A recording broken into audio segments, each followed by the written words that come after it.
It's not about the 18th century style, it's about the 18th century style of making. It's just a way of wielding tools. A lot of the reason why we moved away from that style of making wasn't because it wasn't efficient or gorgeous or capable, it was because we moved into mass production.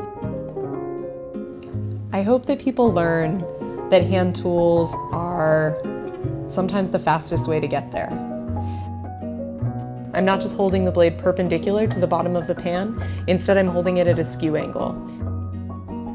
I don't feel beholden to the past. I feel curious about the past, and I want to know everything it has to teach me. We're going to use a very old school form of hand shaping called the 5-7 rule. I think that I wanted to become not so much a woodworker, but someone who was fluent with my hands.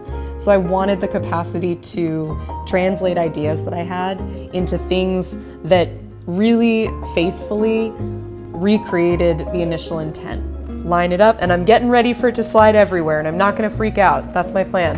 When I finish a project, I look at it and I pretend, no matter how high gloss it is, that it's just the best prototype I'm capable of making.